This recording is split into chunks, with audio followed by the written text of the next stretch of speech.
possamos aproveitar, irmãos, esses momentos aqui para sermos edificados pela palavra do Senhor. Muito bem, eu sei que já foi citado aqui algo do que foi dito aqui hoje pela manhã. Mas eu queria compartilhar com os irmãos algumas anotações que eu fiz e que eu achei interessante, porque eu acredito que a palavra, o versículo, o texto que nós vamos usar é um texto que pode dar continuidade àquilo que nós ouvimos aqui hoje pela manhã. Hoje cedo nós ouvimos, nós ouvimos aqui falar da pessoa do Senhor Jesus, de quem Ele era, de quão especial Ele era como homem e também no seu caráter divino como Deus, da sua importância para o mundo, da sua importância na nossa vida, para a vida do homem. E hoje pela manhã nós pudemos ouvir aqui que Jesus, Ele mudava a vida das pessoas, por onde quer que Ele fosse, por onde Ele passasse. Qualquer pessoa que em algum momento cruzasse o seu caminho com o Senhor, Ele ali já tinha a sua vida transformada. Aquela pessoa tinha a oportunidade de não ser mais a mesma, somente por passar pelo Senhor Jesus. Ou seja, o Senhor Jesus, Ele era um agente transformador. Nós ouvimos aqui hoje também pela manhã, que aquele povo que vivia em constante opressão e sofrimento, pelo governo que ele tinha, era um povo que quando Jesus estava presente, quando Jesus se fazia presente, e era normal que muitas pessoas, uma multidão se aproximasse dele, toda a opressão e todo o sofrimento desaparecia, porque ali a paz reinava, a paz que vinha do Senhor Jesus. Nessa noite, eu queria compartilhar com os irmãos sobre o Evangelho. O Evangelho que é uma boa notícia. O Evangelho que é algo de bom que Deus enviou para a nossa vida, para transformar a nossa vida. E hoje pela manhã nós podemos entender que Cristo é a boa notícia, que Cristo é o Evangelho. Esse que transformou o mundo a partir do momento que esteve aqui, que dividiu o tempo. Nós ouvimos hoje pela manhã, ainda que tudo o que somos, que tudo o que falamos e tudo o que vivemos aqui, um dia vai se resolver num plano espiritual, céu ou inferno.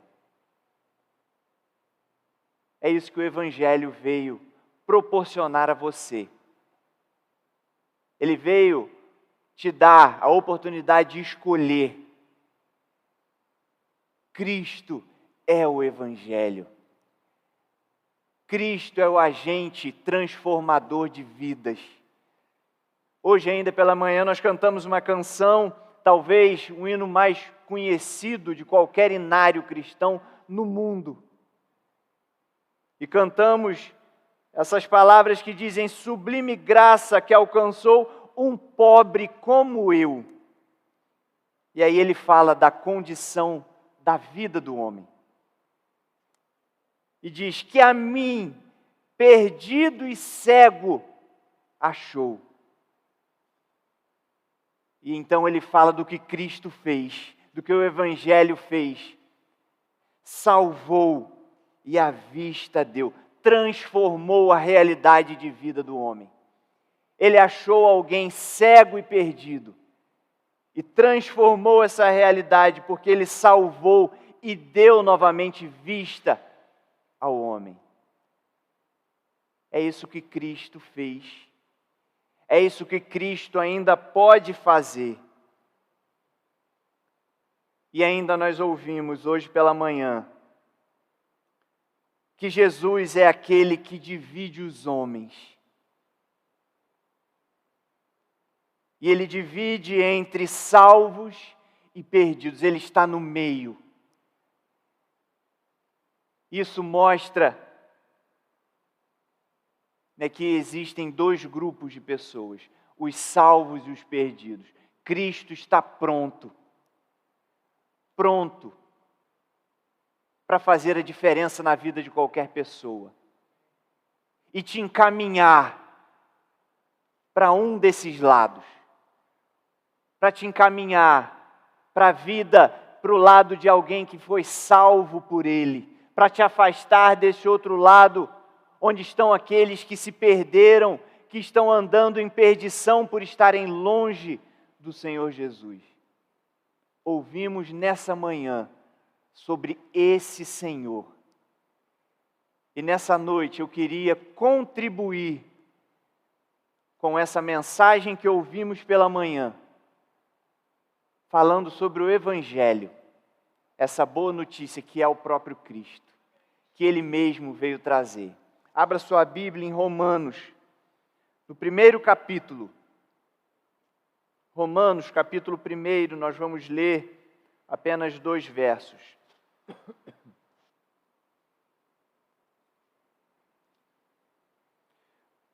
O verso 16 e o verso 17 diz o seguinte, Romanos capítulo 1. Pois não me envergonho do Evangelho, porque é o poder de Deus para a salvação de todo aquele que crê, primeiro do judeu e também do grego. Visto que a justiça de Deus se revela no Evangelho, de fé em fé, como está escrito, o justo viverá por fé. Muito bem, dentro da reflexão que eu queria trazer nessa noite, que eu queria fazer com a igreja e com também os amigos que nos visitam. Eu acredito que esse texto, ele é o texto, um dos textos conhecido por muitos como o texto mais importante, né, que cita, que explica o Evangelho. O que é o Evangelho? A importância do Evangelho. E esse texto, eu acredito que ele deixa aqui 2 lições, ou pelo menos 2 lições ou 2 aplicações. A primeira delas, eu acredito que é uma aplicação para a igreja, para aqueles que são salvos, para aqueles que já tiveram um encontro com Cristo. Eu não estou falando aqui, né, de um templo, de um salão, de uma placa ali fora, mas eu estou falando de você como igreja. Porque é interessante que nós vemos aqui, essas palavras que lemos no versículo 16 e 17 são palavras de Paulo, escrevendo para uma igreja em Roma, uma igreja que ele amava, irmãos que eram importantes para ele, um lugar que ele planejava ir para ali e pregar o Evangelho naquele lugar. Já fazia parte do seu planejamento, do seu desejo, de fazer isso, da sua missão, como um pregador de Cristo. Mas ele era um homem. Em nenhum momento nós vemos aqui Paulo levantando aqui a bandeira de uma denominação, de um lugar, de uma religião. Então, acho que fica bem claro que a lição que nós podemos, a aplicação que nós podemos tirar aqui como igreja, é algo individual. É algo que você deve fazer na sua vida, como membro de uma igreja, como parte da família do Senhor, como servo do Senhor. E que essas aplicações possam trazer um crescimento para a nossa vida, para o reino, aqui enquanto estamos aqui, o reino do Senhor, enquanto estamos aqui nesse mundo. A verdade é que essa igreja local, essa placa ali na frente, casa de oração, aqui no bairro de Kubitschek,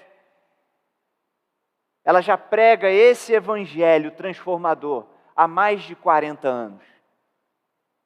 Mas todos nós temos o nosso papel nesse ministério. É interessante que no verso 14, um pouco antes do verso que nós lemos, Paulo já nessas palavras que ele escrevia aqui para aquela igreja em Roma, ele começa o verso 14 dizendo: pois sou devedor. Pois sou um devedor. Tanto a gregos como a bárbaros, tanto a sábios como a ignorantes. Por isso, quanto está em mim, estou pronto a anunciar o evangelho, também a vós outros em Roma. O que Paulo está dizendo aqui é que ele se considerava um devedor, alguém que deve algo. Primeiro, pela sua vocação. A vocação, que Deus lhe dera de pregar o evangelho. Porque Paulo dizia que ele devia de pregar mais, de falar mais, de estar naquela localidade, não desistir e não desanimar, e estar lá naquele lugar difícil para pregar o evangelho para aquelas pessoas, para os romanos. Em segundo lugar, é porque ele mesmo foi um perseguidor dos cristãos. Paulo foi alguém que, enquanto ele não havia conhecido a Cristo, ainda ele perseguia aqueles que pregavam a palavra do Senhor. Era alguém que não fazia isso por hobby, era alguém que não fazia isso somente, talvez por uma implicância com alguma crença, mas ele fazia isso como trabalho, como profissão. Essa era a vida dele, era assim que ele vivia. Ele perseguia aqueles que pregavam o evangelho. O seu trabalho era ir atrás dessas pessoas. O seu trabalho era prender essas pessoas.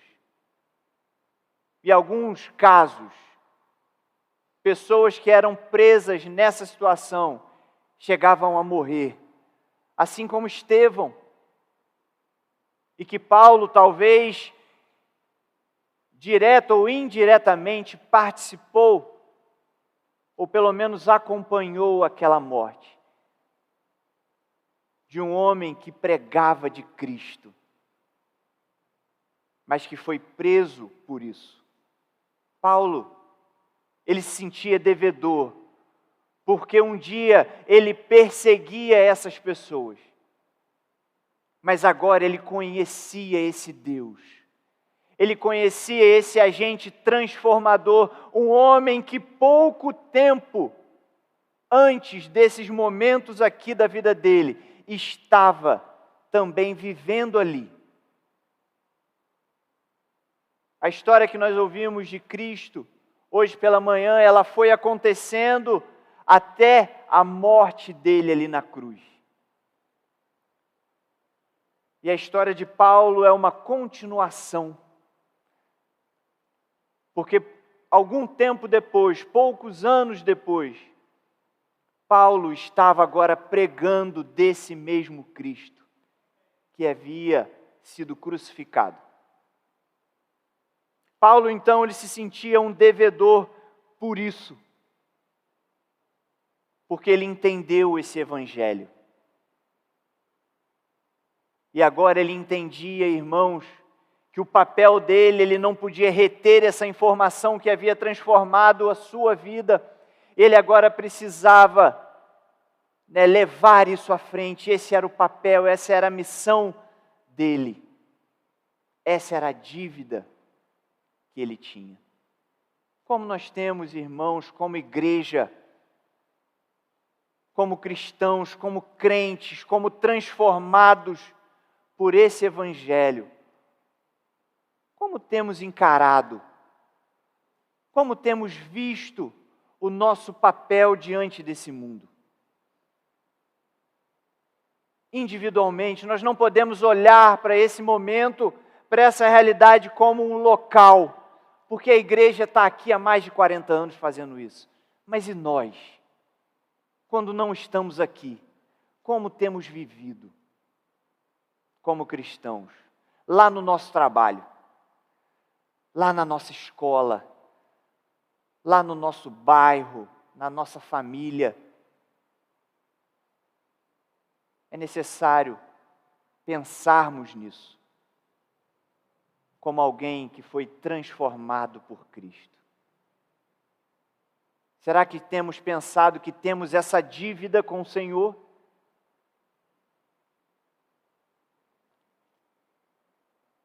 Um teólogo britânico chamado John Stott,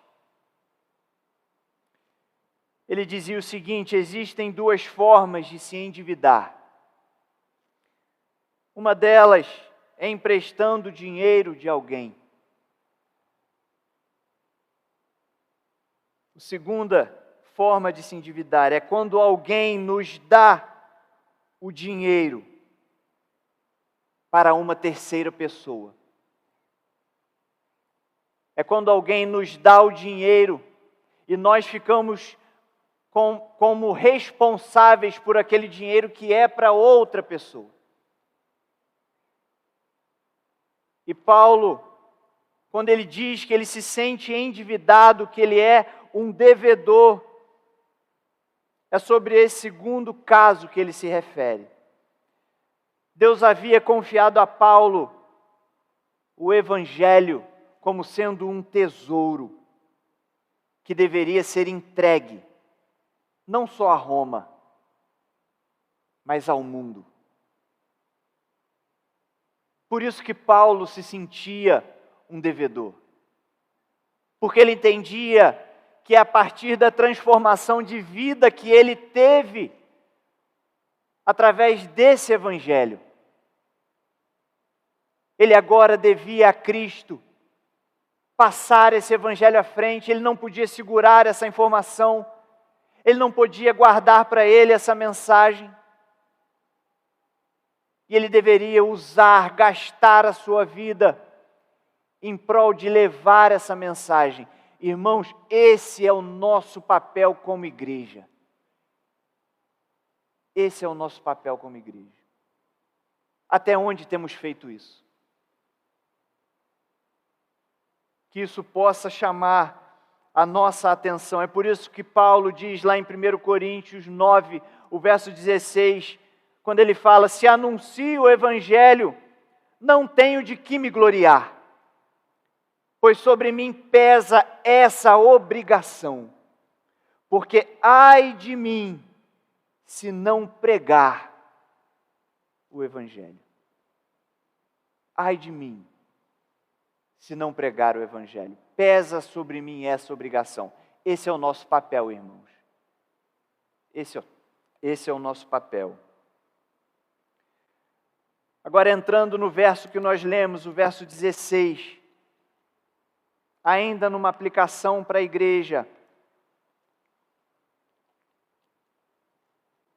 Ele começa o verso 16 dizendo: pois não me envergonho do Evangelho. É interessante essa expressão, pois não me envergonho. Eu lembro de quando era criança, muitas das vezes, diante dos amigos da escola, diante daquelas rodinhas ali, daquelas conversas, nós nos envergonhávamos de dizer que éramos crentes. Quantas vezes fizemos isso? Quantas vezes fizemos isso? Eu achei essa expressão usada por Paulo interessante, que ele diz: pois não me envergonho do Evangelho.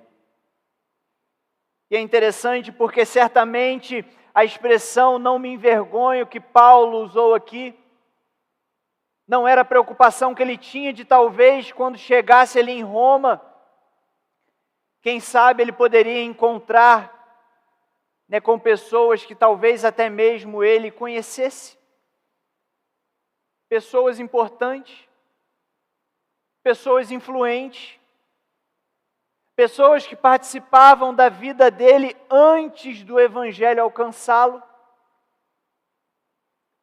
Certamente, a expressão usada por Paulo aqui, não me envergonho do Evangelho, não era isso.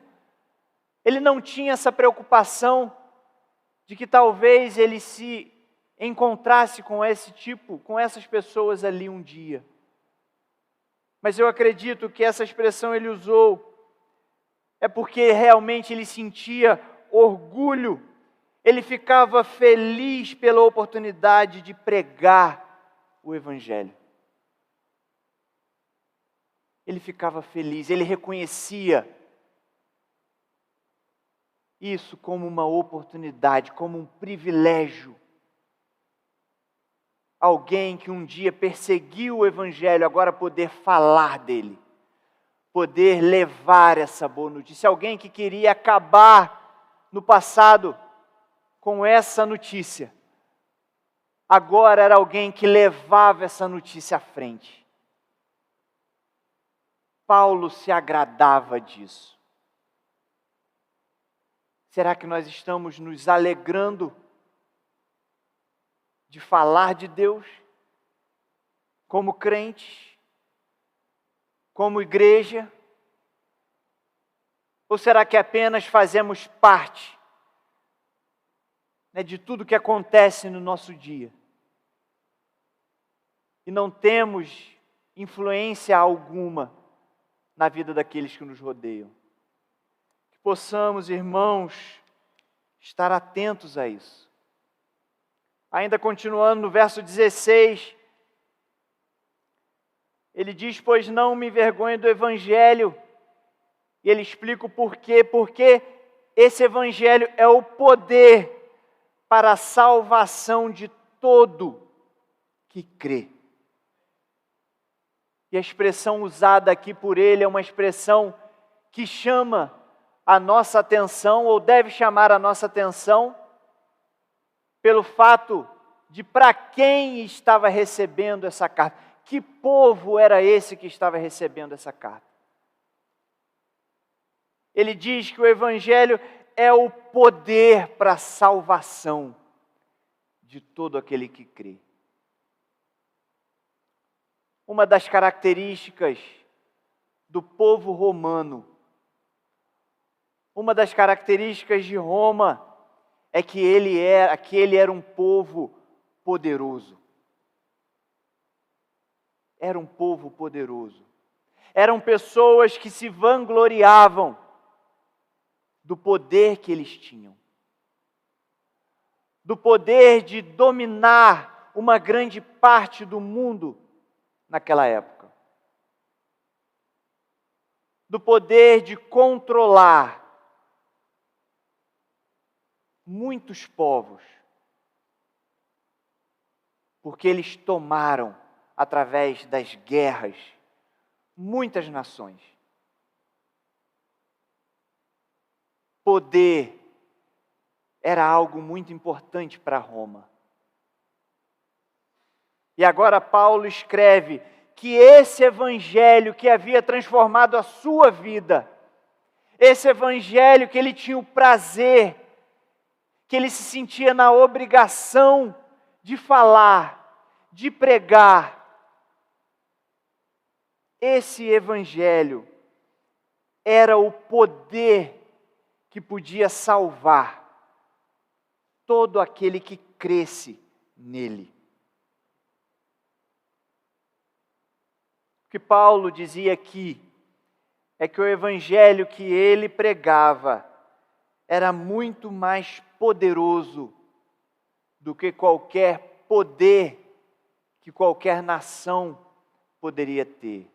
Era muito mais poderoso porque era um evangelho que transformava a vida do homem. Era muito mais poderoso porque ele trazia uma salvação.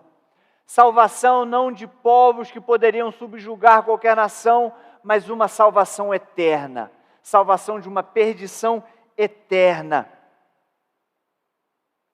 Isso é o evangelho que nos alcançou e nos transformou como igreja de Cristo. Um evangelho que resgata o homem do pecado, resgata o homem da morte eterna. Quando nós olhamos para Efésios 2, o verso 5 e 6 diz o seguinte: e estando nós mortos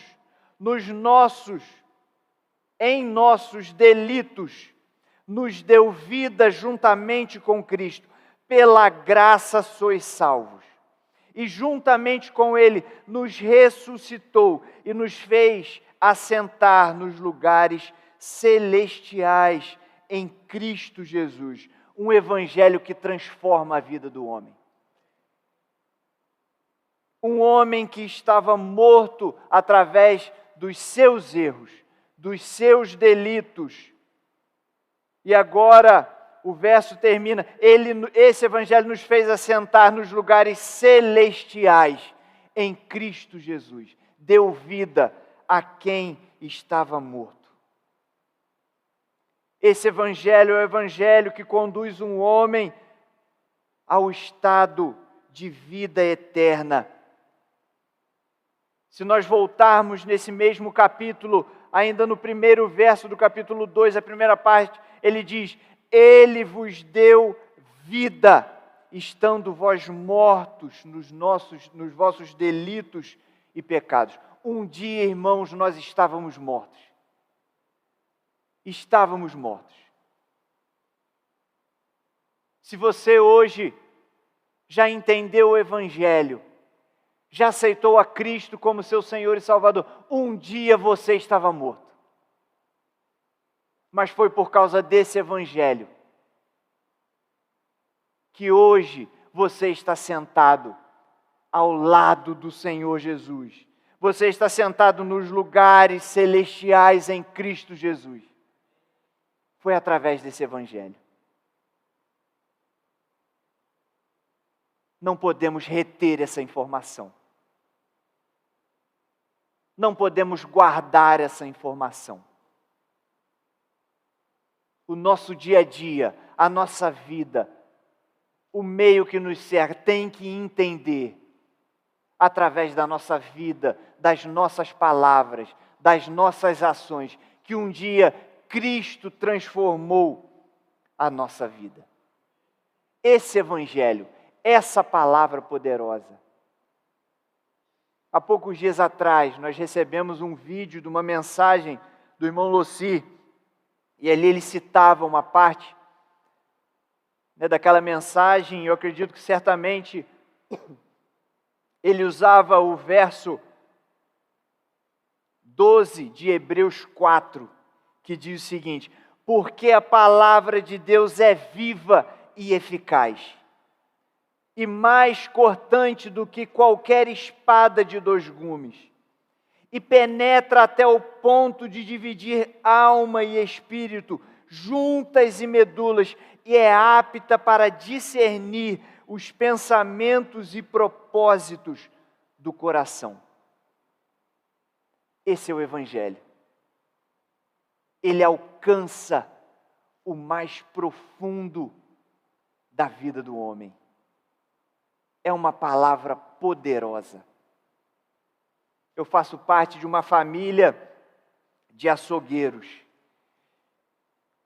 E quando a gente ouve essa expressão dividir juntas e medulas, a gente entende talvez isso com mais facilidade. Porque quando a gente pensa, né, na desossa da carne e aquela faca entra, né, ali na carne e você não vê mais aonde aquela faca vai alcançar, mas você sente que a ponta da faca, ela pega no lugar certo e ela divide as juntas daquela peça de carne, no lugar exato. No lugar exato. Ela vai no lugar certo. Assim é o Evangelho. Assim é a palavra de Deus. Ela vai no ponto certo da nossa vida e transforma a nossa realidade. Meu irmão, se você está aqui nessa noite e você reconhece que esse Evangelho te alcançou, é necessário falar disso. É necessário falar disso. Que essa aplicação sirva para a sua vida, sirva para a minha vida, para que nós possamos mostrar toda a transformação que aconteceu em nós a partir do encontro com Cristo. Um dia nós cruzamos o nosso caminho com o Senhor e tivemos a nossa vida transformada. Vamos falar disso, irmãos. Continuando a nossa mensagem, nós não vamos demorar muito,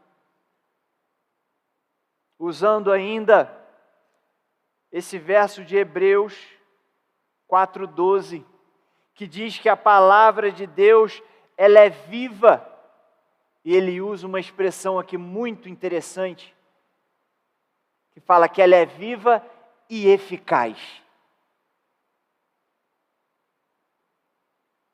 É interessante porque a aplicação que Paulo nos deixa aqui também, além da aplicação para a nossa vida como igreja, da necessidade de pregar o Evangelho, é uma aplicação de entendermos a eficácia do Evangelho.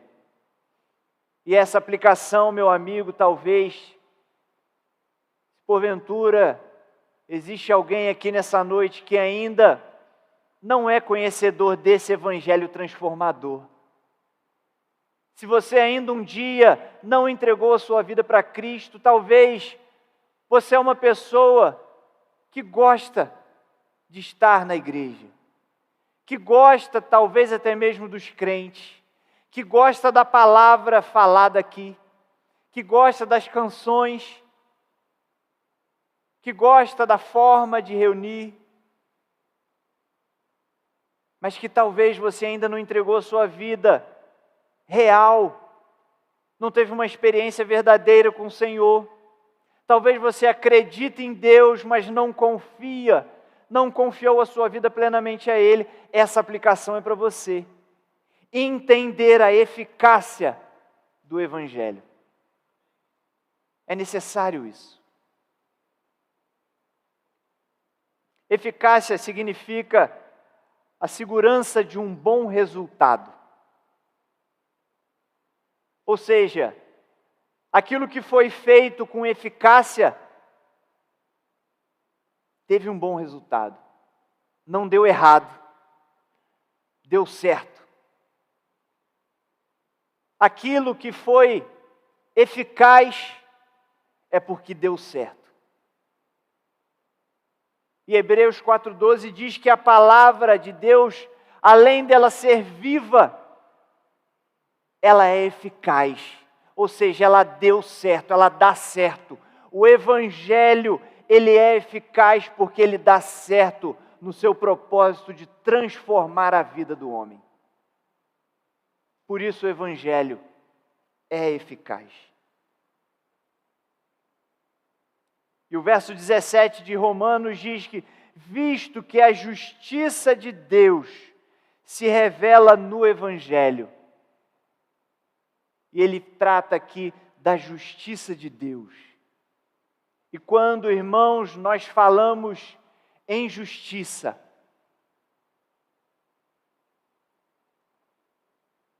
Acredito que todos nós podemos entender que a palavra justiça, ou que a expressão justiça, é algo muito difícil de se compreender no tempo que vivemos.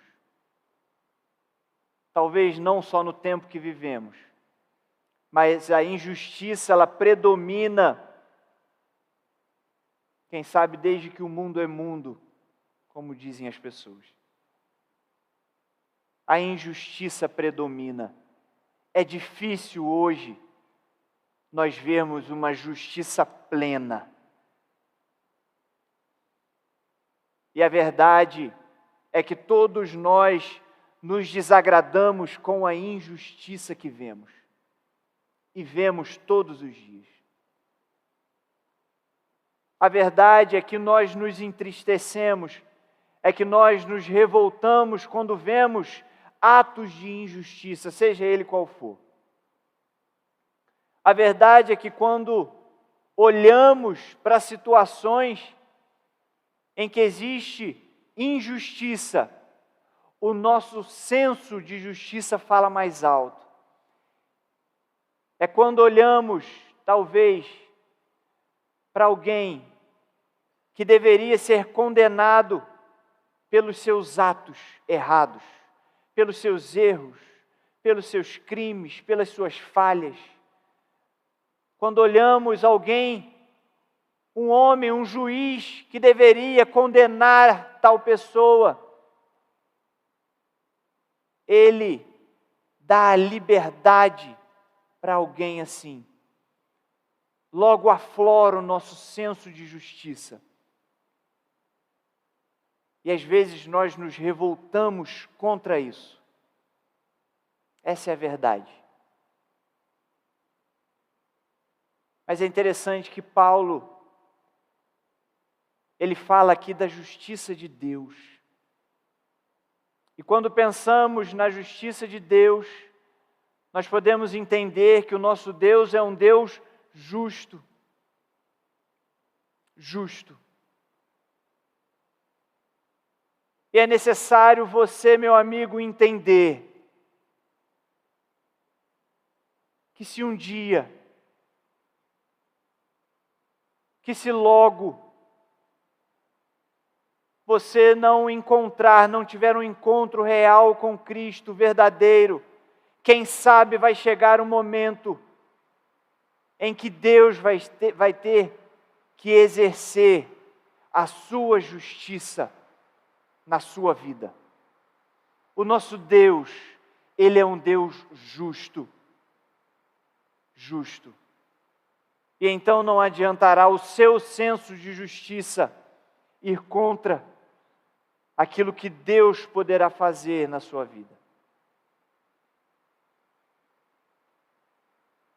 Para todos aqueles que não se encontrarem com o Senhor, que não entregarem a sua vida ao Senhor, quando chegar o momento de estar diante de Deus, não haverá nenhuma forma, nenhum jeito de Deus perdoar. Não haverá nenhuma forma de Deus transformar a sua situação de alguém perdido. É por isso que o Evangelho ele é hoje. Ele é uma boa nova, ele é uma boa notícia para hoje, para agora. Porque o Evangelho mostra que o Senhor Deus, Ele não quer te julgar, Ele quer te salvar. Esse é o papel do Evangelho. Interessante que quando nós lemos o verso 18, ele diz o seguinte: a ira de Deus se revela do céu contra toda impiedade e perversão dos homens. Paulo diz que a ira de Deus se revela contra toda impiedade e perversão do homem. Você sabe o que é impiedade? Impiedade é falta de amor a Deus. Você tem amado a Deus?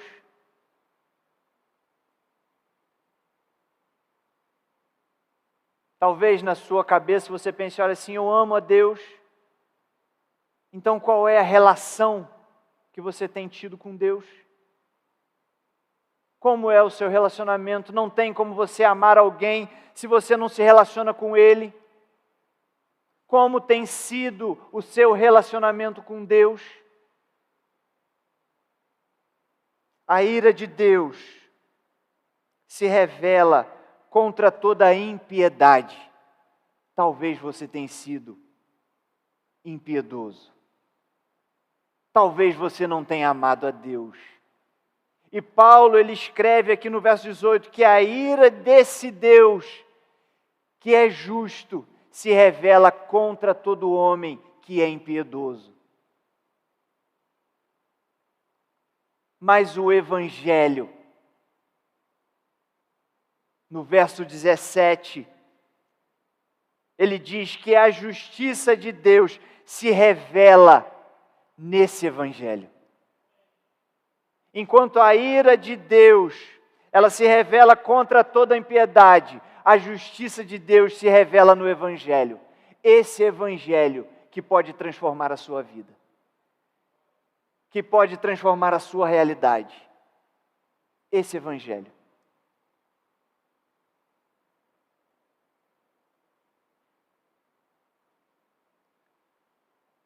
Verso 17, ele ainda termina dizendo, de fé, visto que a injustiça de Deus se revela no Evangelho, de fé em fé, como está escrito. Ou seja, a fé é algo que tem que fazer parte da nossa vida, do início ao fim. Tem que estar presente em todo o tempo. Em todo o tempo. Se você não tem fé, você precisa buscar isso na sua vida. Se você não tem fé, você precisa do Evangelho. O Evangelho é a mensagem transformadora. Creia nisso. Não só acredite, creia, confie, entregue a sua vida a isso. De fé em fé, do início ao fim é necessário ter fé. Do início ao fim. Como está escrito, e ele termina o verso 17 dizendo: o justo viverá por fé. Paulo está dizendo aqui, só o justo terá vida. Você quer ter vida, vida eterna ao lado de Deus? Você precisa ser justo. Você precisa ser justificado. E somente pela fé. Somente de fé em fé. Fé do início ao fim. Somente assim você é justificado. Quer ter vida eterna ao lado do Senhor? Precisa entender que o Evangelho é eficaz. Precisa entender que a mensagem do Evangelho não tem erro. Que a mensagem do Evangelho é uma palavra viva. É uma palavra que traz bom resultado para a vida de quem o entende, de quem o aceita. O Evangelho é muito simples. Hoje pela manhã ainda nós ouvimos, ao falar de Jesus, que aquele homem era um homem simples, talvez alguém com cabelo que podia ainda ser cortado. Um homem com a barba para fazer. Um homem com as suas sandálias sujas, empoeiradas. porque era alguém que pregava, que saía, que falava, que andava, que ia atrás das pessoas para mostrar essa boa notícia transformadora de vida. Jesus era simples. O evangelho que ele trouxe é simples. É muito simples de você entendê-lo. Que você possa, meu amigo, nessa noite entender essa boa notícia. Que você possa entender essa mensagem transformadora. Você não precisa de nada. Você não precisa de nenhuma preparação com antecedência para entregar a sua vida a Cristo. Você só precisa entender que foi esse Jesus, alguém perfeito, como foi dito aqui no início da reunião, alguém sem pecado algum, nunca pecou, nem no passado e até hoje. Essa pessoa veio a esse mundo para morrer no seu lugar, no meu lugar, para mostrar esse evangelho transformador de vida. Entenda isso. Entregue a sua vida a esse Senhor, a esse Cristo, a esse Jesus, para que você tenha vida, uma vida justificada por Ele, através do que Ele fez, e viva de fé em fé, eternamente ao lado do Senhor. Amém.